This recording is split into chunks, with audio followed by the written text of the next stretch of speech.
मेरी माँ हर दिन मुझसे 1 किलो मूंग दाल मंगवाती थी और कहती थी तुम्हारे पिताजी को बहुत पसंद है, इसलिए मैं हर दिन दुकानदार से दाल लाती थी।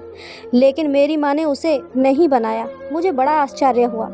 एक दिन बैग में छेद था। मुझे लगा कि बैग में कुछ उछल रहा है। जैसे ही मैंने बैग खोला मेरी चीख निकल गई, क्योंकि बैग में तो मेरे पिताजी मेरी माँ से झगड़ा करके घर से बाहर निकाल रहे थे और माँ भी गला फाड़ फाड़ कर उन पर चिल्ला रही थी।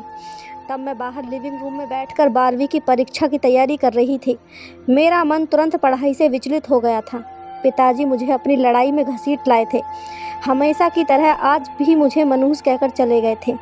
मैं इस बात पर नाराज़ हो गई थी।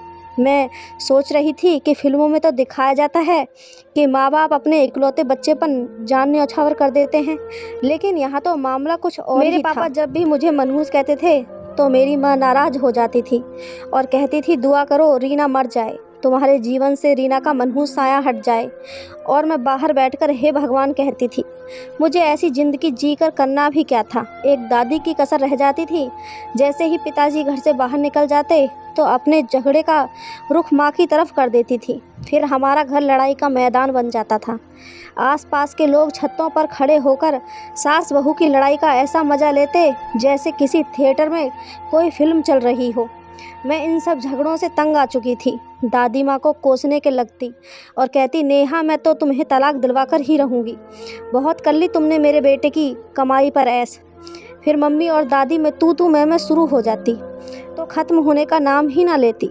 मुझे दादी की ऐश वाली बात पर बहुत हंसी आती। मैंने कभी अपनी माँ को अपने ऊपर 1 रुपया भी खर्च करते नहीं देखा था। ऐश तो बहुत दूर की बात थी। माँ मेरे पास आई तो अपने दुपट्टे की गांठ खोली और कुछ पैसे निकाल कर कहा बेटा दुकान से 1 किलो मूंग दाल ले आ, तुम्हारे पापा बड़े शौक से खाते हैं। मैंने माँ से पैसे लिए और अपना सिर चादर से ढक लिया और बाहर चली आई। मैं यही सोच रही थी कि माँ मुझसे दाल क्यों मंगवाती है जब उन्हें पकानी ही नहीं होती। पता नहीं इस दाल का क्या करती थी।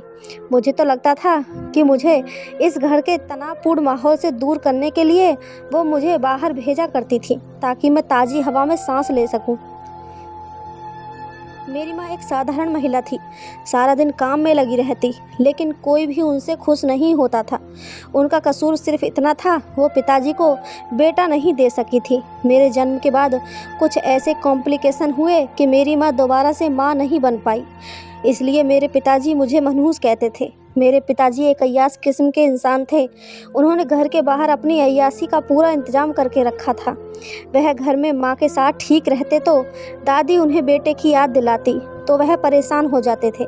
दादी कहती तेरे बाद हमारे ख़ानदान तो ख़त्म हो जाएगा, तू कब तक इस औरत के पल्लू से बंधा रहेगा, मैं तो तेरी दूसरी शादी करके रहूँगी।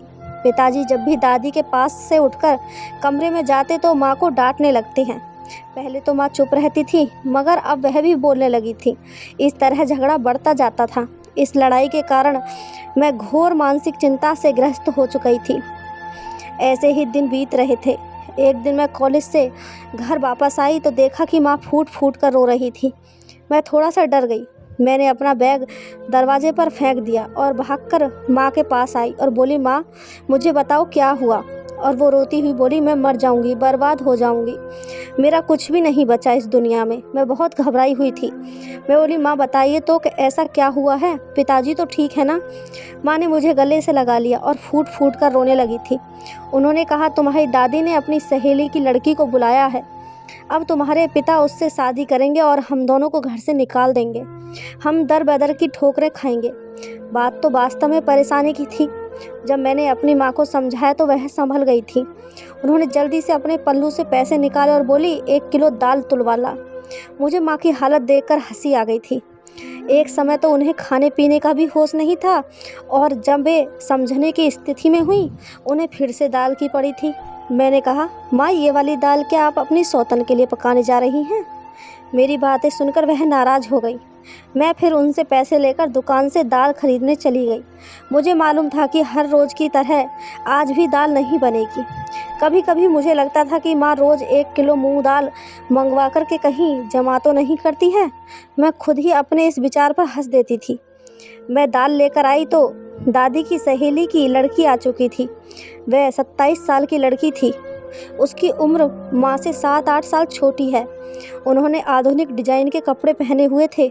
उनकी खूबसूरत आंखें देखकर मैं उनसे मंत्रमुग्ध हो गई, बिना नहीं रह सकी। मैंने अपनी माँ की ओर जाती हुई आंखों से देखा तो वह पूरी तरह से थक चुकी थी। पीला चेहरा, 4 साल पुराना पोशाक रिया आंटी के सामने बिल्कुल ही फीकी पड़ चुकी थी। मुझे माँ पर बहुत तरस आया था। मैंने पिताजी को देखा तो वह भी चहक रहे थे। दादी भी बहुत खुश थी। मैं अपनी माँ की हालत समझ सकती थी। हम सब ने साथ में खाना खाया था। सबसे पहले हर चीज़ रिया आंटी को परोस रही थी। पिताजी भी उनके पीछे जा रहे थे। मेरी माँ और मैं नीचे वाले कमरे में चले गए थे। ऐसा लगता था जैसे हम वहाँ मौजूद ही नहीं थे। खाना खाने के बाद सब लोग अपने अपने कमरे में चले गए। मुझे मालूम था आज मेरी माँ रात भर रोती रहने वाली है।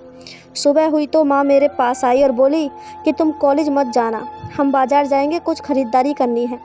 मैं हंसी और बोली, माँ आज आप रिया आंटी के डर से ख़रीदारी करने जा रही हो? अगर मेरे कहने पर चलती तो ये हालात ही पैदा नहीं होते। माँ उदास हो गई थी। उन्होंने पहली बार अपने लिए पिताजी से पैसों की मांग की थी और पिताजी ने भी माँ को अच्छे खासे पैसे दिए थे।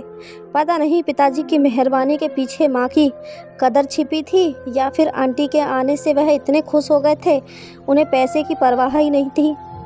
जो भी था, हम दोनों माँ बेटी बाजार चली गई। मैंने अपनी माँ को ड्रेस के 5 अच्छे जोड़े दिलवाए थे। एक नई चप्पल भी खरीदी थी। वापस आते समय माँ ने कपड़े टेलर को दे दिए थे।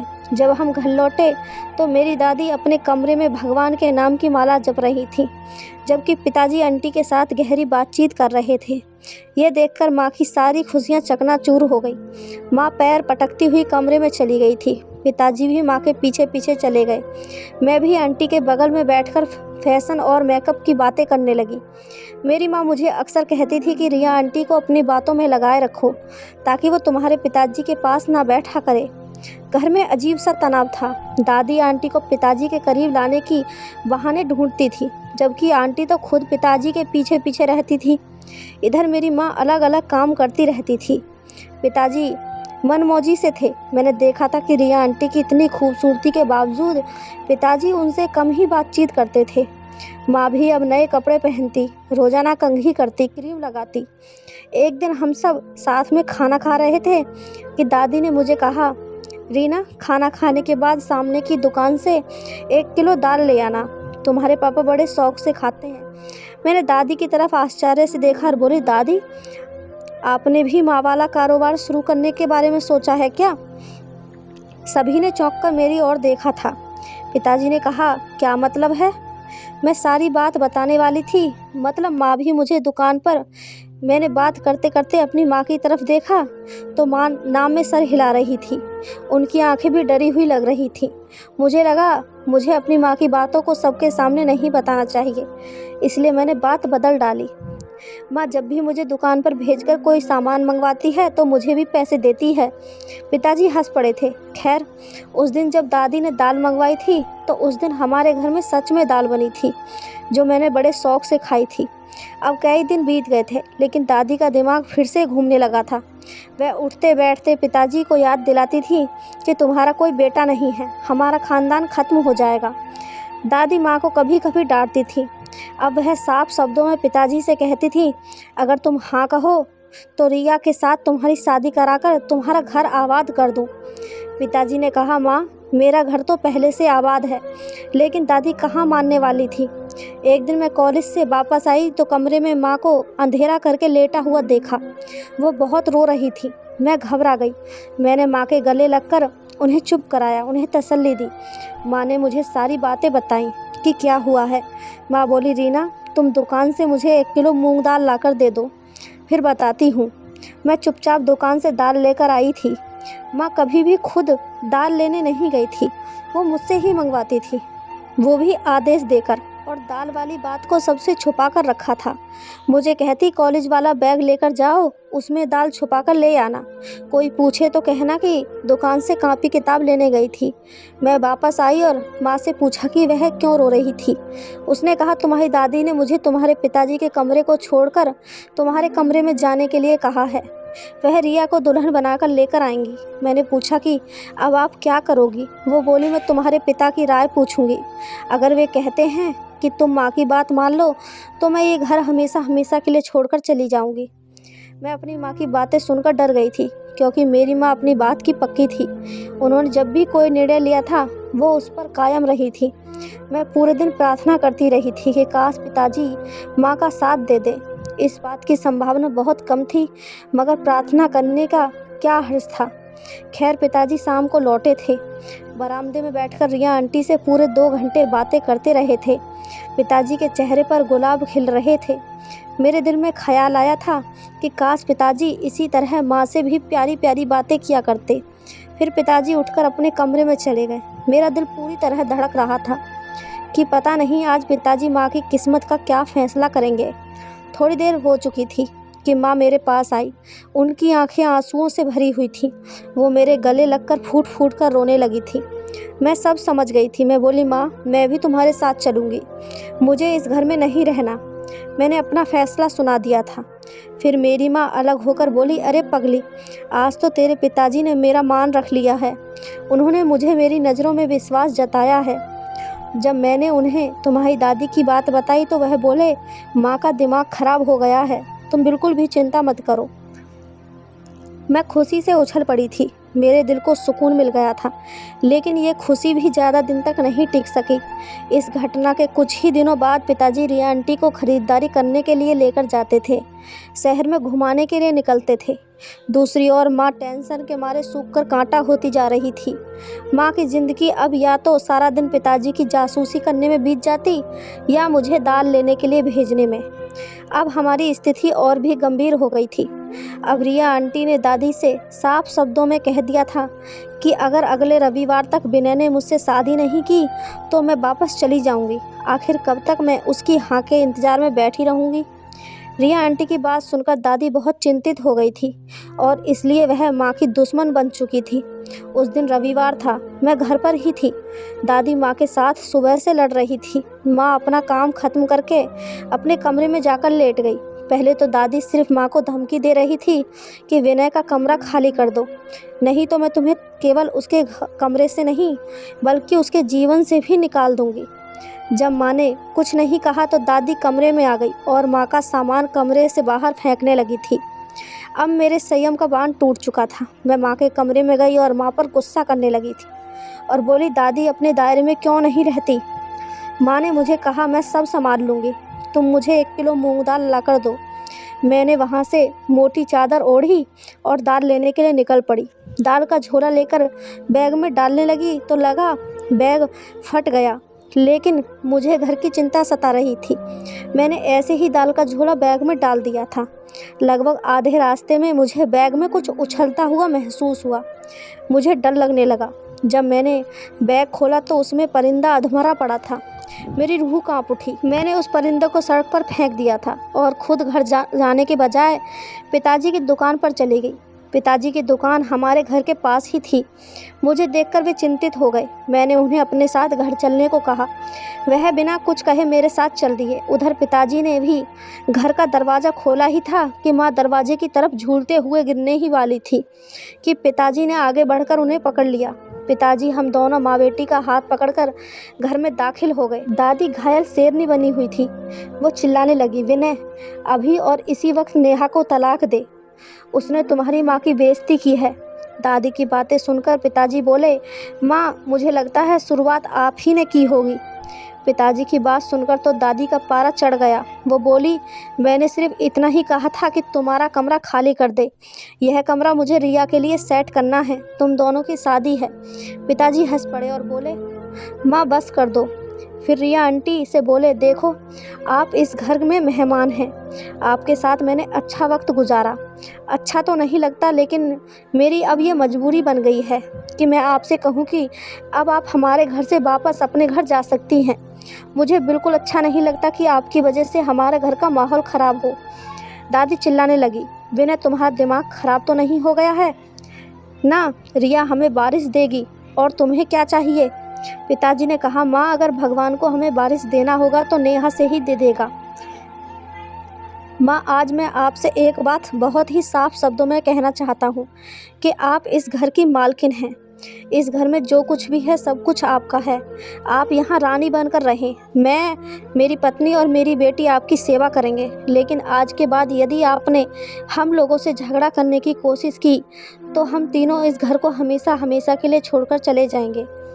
उसी दिन रिया आंटी अपने घर चली गई। दादी ने विरोध में खुद को कमरे में बंद कर लिया था, जबकि मैं पिताजी से शिकायत किए बिना नहीं रह पाई। मैंने कहा, पिताजी, आपने मुझे और मेरी माँ को बहुत तकलीफ़ दी है। काश आपने हमें शुरू से प्यार और सम्मान दिया होता। पिताजी कहने लगे कि बेटा, तुम्हारी माँ मेरे लिए बहुत ज़रूरी है, लेकिन मैं अपनी माँ के आगे मजबूर था। मेरी माँ बहुत सख्त स्वभाव की है। मैंने हमेशा तुम दोनों को उनके गुस्से से बचाने की कोशिश की है। माँ को जब जब गुस्सा आता था तो मैं तुम दोनों पर गुस्सा करने लगता था, ताकि माँ मेरे गुस्से को देखकर अपना गुस्सा भूल जाए और अपना गुस्सा तुम दोनों पर ना निकाले। पिताजी की बातें सुनकर मेरी आंख नम हो गई और मैंने कहा, पिताजी, आपके गुस्से के कारण आज मैं डिप्रेशन का शिकार हो चुकी हूँ। आप हमें दादी के गुस्से से तब भी इसी तरह बचा सकते थे जिस तरह आज बचाया है। इस तरह कम से कम मैं और मेरी माँ शांति भरा जीवन गुजार लेते। पिताजी शर्मिंदा हो गए थे। उन्होंने स्वीकार किया था कि उन्होंने हमारी रक्षा के लिए गलत रास्ता चुना था।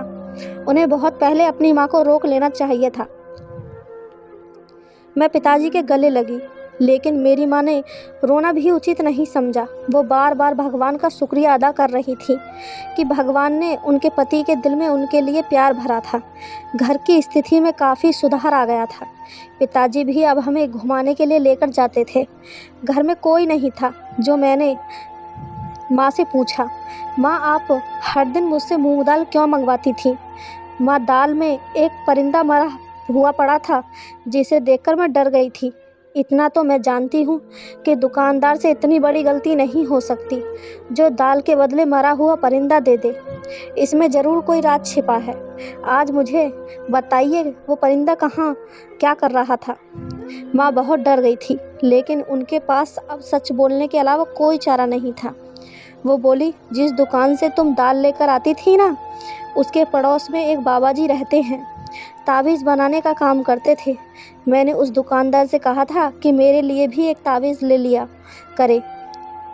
उसने बताया कि बाबा 40 दिन तक 1 किलो मूंग दाल पर मंत्र का प्रयोग करके देंगे, तो उसे छत पर जाकर परिंदों को डालें और आखिरी दिन वह मंत्र का प्रयोग किया हुआ मरा परिंदा देंगे जो सास को खिलाना होगा। इससे तुम्हारी सास की जुबान बंद हो जाएगी हमेशा हमेशा के लिए। लेकिन बेटा, तुमने परिंदा तो रास्ते में फेंक दिया था, नहीं तो मेरे 40 दिन पूरे हो जाते और मेरे हालात और बेहतर हो जाते। इसलिए मैं तुम्हें दुकान पर दाल लेने के लिए भेज देती थी। देखो ना, उस तावीज़ की वजह से सब कुछ कैसे ठीक हो गया। तुम्हारे पिता का हृदय परिवर्तन हुआ और उन्होंने मेरा साथ दिया। अपनी माँ की मासूम सी बातें सुनकर मैं मुस्कुरा रही थी, लेकिन मेरा सारा शरीर जादू की बात सुनकर कांप उठा था। मैं चादर ओढ़कर उस दुकानदार के पास चली गई थी। मैंने उसे खूब खरी खोटी सुना दी और उससे कहा, तुम्हें डूब मरना चाहिए। तुम लोगों को तबाही के रास्ते पर डालते हो, काला जादू करवा कर देते हो। तो वह बोला, हम सीधे साधे लोग हैं, प्यार बांटते हैं। मैंने आपकी माँ को कोई काला जादू करके नहीं दिया। हम तो अच्छे कामों में हाथ बटाते हैं। मैं तो खुद उनके मुंह से काले जादू का नाम सुनकर परेशान हो गया था। मैंने तो उन्हें सिर्फ इतना कहा था कि तुम्हारा काम हो जाएगा, लेकिन उसके लिए तुम्हें अपने पति या अपनी सास से 40 दिन तक नहीं लड़ना है। अभी आप खुद ही सोच लीजिए, अगर कोई औरत 40 दिन तक अपने घर वालों से नहीं लड़ेगी तो घर वाले उससे क्यों लड़ेंगे? वो भी इंसान बन जाएंगे।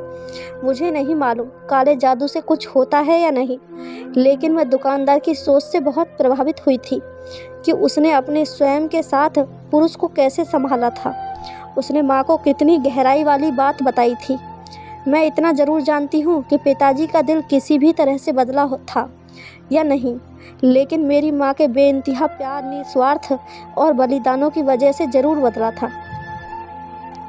अगर हर औरत अपना मुंह बंद रखेगी, सब्र करेगी, तो उनके पति भी उनसे लड़ना बंद कर देंगे। छोटी छोटी बातों से घर नहीं टूटेंगे और ना ही इतनी लड़ाइयाँ होंगी। इस घटना के बाद जब 2 साल बीत गए तो माँ की बहुत सारी डॉक्टरी जांच और इलाज के बाद माँ ने एक बेटे को जन्म दिया। इस तरह हमारी खुशी दोगुनी हो गई। तो दोस्तों, ये थी आज की कहानी। अगर कहानी अच्छी लगी हो तो वीडियो को एक लाइक और चैनल को सब्सक्राइब ज़रूर करें। धन्यवाद दोस्तों।